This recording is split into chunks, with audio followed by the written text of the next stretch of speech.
El ojo derecho del comandante. Bret Harte. Eran las postrimerías del año 1797 en California, con su viento suroeste.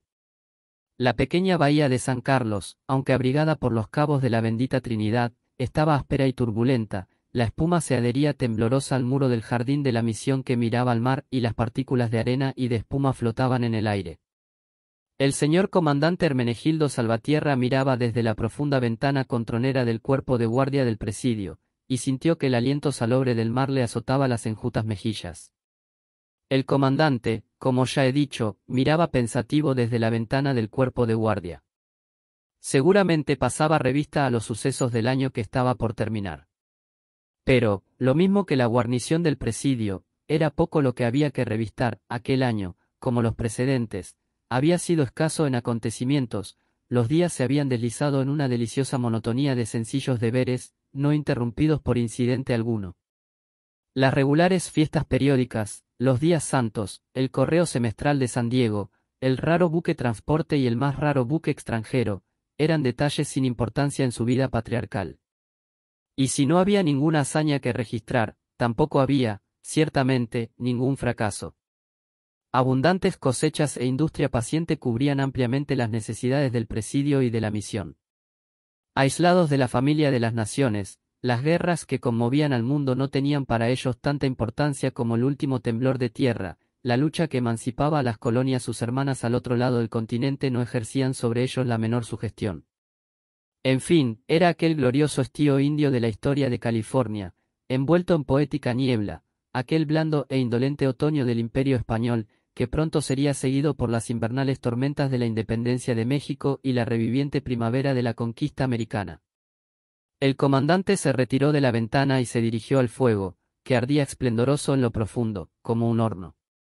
Un montón de cuadernos, el trabajo de la escuela del presidio, yacían sobre la mesa. Al volverse hacia aquellas hojas con paternal solicitud y observar el hermoso texto de la escritura, los primeros garabatos piadosos de los alumnos de San Carlos, un comentario brotó de sus labios. Abimelec la tomó de Abraham, pequeña, excelente. Jacob envió a ver a su hermano, cuerpo de Cristo. Este adelanto tuyo, Paquita, es maravilloso, lo verá el gobernador. Una nube de honrado orgullo oscureció el ojo izquierdo del comandante. El derecho, había sido destrozado 20 años antes por una malintencionada flecha india. Lo frotó suavemente con la manga de su chaqueta de cuero y continuó, habiendo llegado los ismaelitas. El comandante se detuvo, porque se percibían pasos en el patio, apareció un pie en el umbral y entró un forastero. Con el instinto de un viejo soldado, el comandante, después de lanzar una rápida ojeada al intruso, se volvió instantáneamente hacia la pared, donde colgaba su fiel espada de Toledo, o donde había estado colgada, pues no se encontraba allí, y cuando recordó que en estos últimos tiempos el arma había servido para que Pepito, el niño de Bautista, cabalgase sobre ella arriba y abajo por la galería, enrojeció y se contentó con fruncir el ceño ante el intruso. Pero la apariencia del forastero, aunque irrespetuosa, era decididamente pacífica. Iba sin armas y usaba la ordinaria capa de lienzo alquitranado y las botas que gastan los marineros. Fuera de un grosero olor a bacalao, había en él poco de particular. Su nombre, como hizo saber al comandante, en español era más fluido que elegante o preciso. Su nombre era Pelax Kadar. Él era el patrón de la goleta General Court, del puerto de Salem, en Massachusetts, en viaje comercial a los mares del sur, pero ahora veíase obligado, por el mal tiempo, a permanecer en la bahía de San Carlos. Pedía permiso para anclar al abrigo del viento, bajo los cabos de la bendita Trinidad, y nada más. No tenía necesidad de agua, porque había hecho provisión en bodega. Conocía la estrecha vigilancia del puerto español respecto de los navíos extranjeros, y nada haría contra la severa disciplina y el buen orden de la colonia. Había un ligero tinte de sarcasmo en su tono cuando lanzó una ojeada hacia el desolado patio del presidio y su puerta abierta y sin vigilancia. Lo cierto era que el centinela, Felipe Gómez, se había retirado discretamente a un cobertizo al empezar la tormenta, y se hallaba adormecido en el corredor. El comandante vaciló. El reglamento del puerto era severo, pero él estaba acostumbrado a ejercer su autoridad individual, y, fuera de una antigua orden, dictada 10 años antes, tocante al buque norteamericano, Columbia, no había precedente que pudiera servirle de guía. La tormenta arreciaba, y un sentimiento humanitario le instaba a conceder lo que solicitaba el forastero. Solo el comandante podía decir que su impotencia para dar una negativa no pesaba en su decisión. Con igual desprecio por las consecuencias había negado a 74 cañoneras el derecho que ahora concedía de tan buena voluntad a la goleta de comercio yanqui. Estipuló solamente que no habría comunicación entre el barrio y la ribera. Por vos mismo, señor capitán, continuó, aceptad mi hospitalidad. El fuerte es vuestro todo el tiempo que lo honréis con vuestra distinguida presencia, y con clásica cortesía aparentó retirarse del cuerpo de guardia.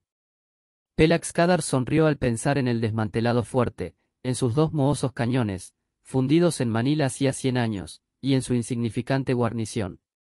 Por un momento ocupó su cerebro la salvaje idea de aceptar literalmente el ofrecimiento del comandante, idea concebida por el atolondrado espíritu de un hombre que nunca había dejado escapar una oferta comercial, pero al reflexionar oportunamente sobre la insignificancia de la transacción, se detuvo. Solamente tomó una buena cantidad de tabaco cuando el comandante ocupó gravemente un asiento delante del fuego, y en honor de su huésped desató el negro pañuelo de seda que ceñía su frente hasta las cejas.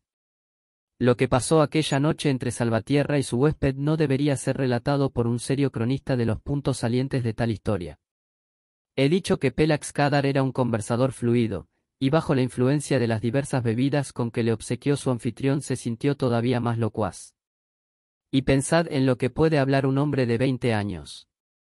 El comandante supo, lo primero, como la Gran Bretaña había perdido sus colonias, supo de la Revolución Francesa, del gran Napoleón, cuyas hazañas ensalzó quizá con más entusiasmo de lo que sus superiores hubiesen deseado, y cuando a Pelag le tocó hacer preguntas, el comandante estaba a su merced.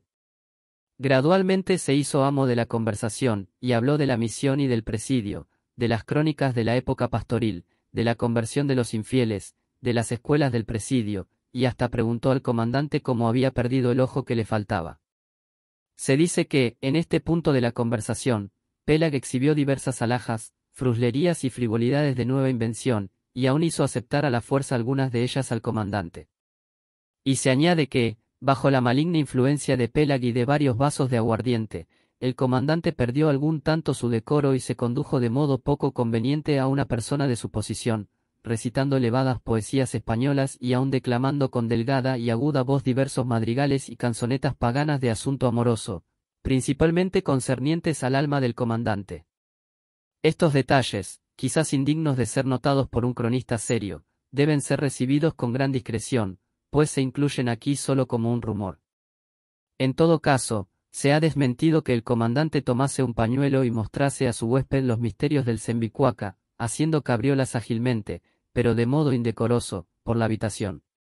Para el propósito de esta narración es suficiente saber que a medianoche Pelag ayudó al comandante a acostarse, con muchas protestas de eterna amistad, y luego, como el viento se había calmado, abandonó el presidio y se apresuró a embarcar en el General Court. Al romper el día se había marchado el barco. Se ignora si Pelag cumplió la palabra dada al comandante. Se dice que los santos padres de la misión oyeron aquella noche en la plaza un canto como de paganos entonando salmos con voz nasal, que durante varios días persistió en la colonia un olor de bacalao salado, que se encontraron en poder de la mujer del panadero una docena de nueces moscadas, ya inútiles como especia y como semilla, y que gran cantidad de plantas que tenían un agradable parecido con la avena, pero que de ningún modo podían servir de forraje, fueron descubiertas en la cuadra del herrero. Pero cuando el lector reflexione sobre la santidad de la palabra del mercader yanqui, la enérgica disciplina del reglamento del puerto español y la proverbial inclinación de mis compatriotas a no abusar de la confianza de las gentes sencillas, rechazará, sin duda, esta parte de la historia. Un ruido de tambores, redoblando por primera vez en el año 1798, despertó al comandante. El sol brillaba esplendoroso y la tormenta había cesado. Se incorporó en el lecho y con la manga se frotó el ojo izquierdo. El recuerdo de la noche anterior volvió a él, y saltó del lecho y corrió a la ventana. Ningún barco se hallaba en la bahía. Un repentino pensamiento le asaltó, y se frotó los 2 ojos. No contento con esto, consultó con el espejo metálico que pendía al lado del crucifijo. No se equivocaba, el comandante tenía un segundo ojo, el derecho, tan bueno, salvo para dirigir la visión, como podía ser el izquierdo. Cualquiera que fuese el verdadero secreto de esta transformación, una sola opinión prevaleció en San Carlos. Era uno de esos raros milagros concedidos a una piadosa comunidad católica, como prueba evidente para los infieles, por la intercesión del bendito San Carlos mismo, y su amado comandante, el temporal defensor de la fe, era el recipiente de esta milagrosa manifestación, es lo que parecía más admisible. El comandante mismo se mostraba reservado, no podía decir una falsedad y temía decir la verdad. Después de todo, si el buen pueblo de San Carlos creía que el poder de su ojo derecho le había sido restituido de veras, era prudente y discreto para el desengañarle. Por primera vez en su vida pensó el comandante en ser prudente, por primera vez recordó aquel texto que ha sido el señuelo de tantos bien intencionados, pero fáciles cristianos, de gobernarse a sí mismo. Infeliz Hermenegildo Salvatierra. Poco a poco, un siniestro rumor se deslizó a través de la pequeña colonia. El ojo derecho del comandante, aunque milagroso, parecía ejercer un funesto efecto sobre quien lo observaba. Nadie podía mirarlo sin pestañear. Era frío, duro, inexorable y audaz. Más que eso, parecía dotado de una terrible presencia, una facultad de penetrar y adivinar los inarticulados pensamientos de quienes le miraban. Los soldados de la guarnición obedecían al ojo antes que a la voz de su comandante y respondían a su mirada antes de que preguntasen sus labios. Los criados no podían evadirse de aquel perpetuo centinela, con su imperturbable atención, que parecía perseguirlos. Los niños de la escuela del presidio emborronaban sus cuadernos bajo la terrible visión sobrenatural, y la pobre Paquita, la alumna más aplicada, se detenía enteramente en su maravilloso adelanto cuando el comandante se ponía a su lado. Gradualmente, la desconfianza, la suspicacia, la acusación de sí mismo y la timidez reemplazaron a la confianza, la tranquilidad y la seguridad en San Carlos. Dondequiera que caía el ojo derecho del comandante, una sombra caía con él. No estaba Salvatierra enteramente libre de la nefasta influencia de su adquisición milagrosa. Ignorante de su efecto sobre los demás, solo veía en sus acciones la evidencia de ciertas cosas que el astuto Pélaga había insinuado la extraordinaria víspera de Año Nuevo. Sus más leales servidores tartamudeaban, enrojecían y vacilaban delante de él. Sus más suaves preguntas encontraban como respuestas acusaciones de sí mismos, confesiones de las más pequeñas faltas y flaquezas o extravagantes excusas y disculpas. Los niños a quienes amaba, y su alumna preferida, Paquita, parecían conscientes de algún pecado oculto. El resultado de aquella constante irritación mostróse más claramente. En el curso del primer semestre, la voz y el ojo del comandante eran discordantes. Todavía era benévolo, tierno y reflexivo al hablar, gradualmente, sin embargo, su voz adquirió la dureza de su mirada y su escéptica e impasible condición, y para cuando el año se acercaba de nuevo a su fin, advertíase claramente que el comandante se había adaptado al ojo y no el ojo al comandante. Como es natural, tales cambios no escaparon a la vigilante solicitud de los padres. En efecto, los pocos que al principio atribuyeron al ojo derecho de Salvatierra un origen milagroso y una gracia especial del bendito San Carlos, ahora hablaban francamente de brujería y de intervención de Luzbel el malo. Se habría tratado con dureza a Hermenegildo Salvatierra de haber estado sujeto a la autoridad local y no ser comandante. Pero el reverendo padre Fray Manuel de Cortes no tenía poder sobre el ejecutivo político, y todas sus tentativas de consejo espiritual fracasaron. Se retiró decepcionado y confuso de su primera entrevista con el comandante, que ahora parecía sentir una insana satisfacción en el poder de su mirada. El Santo Padre se contradijo, expuso las falacias de sus propios argumentos, y aún se asegura que se comprometió con varias herejías indudables. Cuando el comandante se levantaba durante la misa, si el sacerdote oficiante descubría aquel ojo escéptico y penetrante, el servicio se echaba a perder inevitablemente. Aún el poder de la Santa Iglesia pareció quebrantarse, y el último sostén de los afectos del pueblo y el buen orden de la colonia desaparecieron de San Carlos.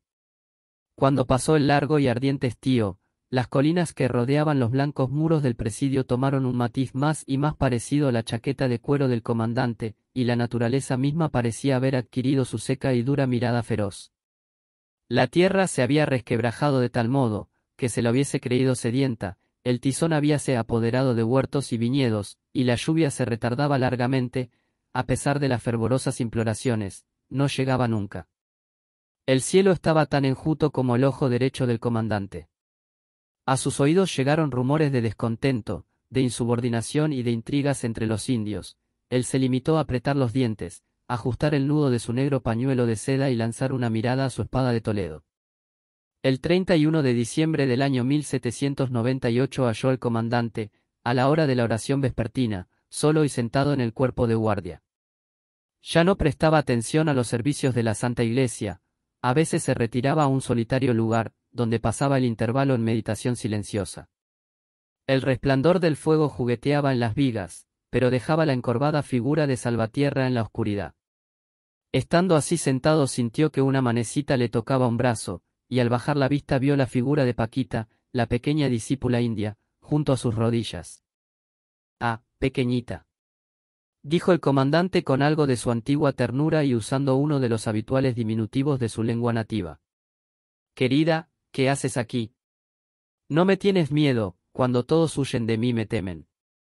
«No», respondió la niña india con prontitud, en la oscuridad, «no. Oigo vuestra voz, la antigua voz, siento vuestro contacto, el antiguo contacto, pero no veo vuestro ojo, señor comandante. Solo eso me da miedo, y eso, oh señor, oh padre mío», añadió la niña levantando sus bracitos hacia él, «porque sé que no es vuestro». Estremecióse el comandante y se volvió hacia otro lado. Luego, reponiéndose, besó a Paquita en la frente con respeto y la mandó que se retirase. Algunas horas más tarde, cuando el silencio había caído sobre el presidio, se fue a su lecho, durmiéndose tranquilamente. Alrededor de la medianoche, una figura negruzca entró deslizándose en el cuarto del comandante. Otras figuras semejantes, que el comandante hubiera advertido de no ser tan profundo su sueño, se habían arrastrado alrededor del patio. El intruso dirigióse cautelosamente hacia el lecho y escuchó la sosegada respiración del durmiente. Cuando el salvaje alzó el brazo, algo brilló siniestramente al resplandor del fuego, un momento más, y las dolorosas perplejidades de Hermenegildo Salvatierra habrían terminado para siempre. De repente estremecióse el salvaje y retrocedió, en un paroxismo de terror. El comandante dormía tranquilamente, pero su ojo derecho, ampliamente abierto, fijo e inalterado, miraba fríamente al asesino. El hombre se desplomó inerte, y el ruido que hizo su cuerpo despertó al durmiente. Ponerse en pie, empuñar su espada y repartir golpes a diestro y siniestro sobre los salvajes amotinados, que ahora llenaban en tropel la habitación, fue obra de un momento. Llegó una oportuna ayuda, y los indisciplinados indios fueron impelidos rápidamente más allá de los muros, pero, en la refriega, el comandante recibió un golpe en el ojo derecho, y llevándose la mano al misterioso órgano, advirtió que había desaparecido. Nunca se encontró, y nunca más, por suerte o por desgracia, volvió a adornar la órbita derecha del comandante. Con lo cual desapareció el hechizo que pesaba sobre San Carlos. La lluvia vigorizó de nuevo la lánguida tierra, restablecióse la armonía entre el sacerdote y el soldado, las verdes yerbas ondearon sobre las secas faldas de las colinas, los niños volvieron a formar bandadas alrededor de su preceptor militar, se cantó un Te Deum en la iglesia de la misión, y una pastoril satisfacción sonrió una vez más en los dichosos valles de San Carlos. Y lejos, hacia el mediodía, se deslizaba el general Court, con su patrón, Pelax Kadar, traficando en abalorios y pieles con los indios y ofreciendo ojos de cristal, piernas de madera y otras novedades de Boston a las personas principales. Fin.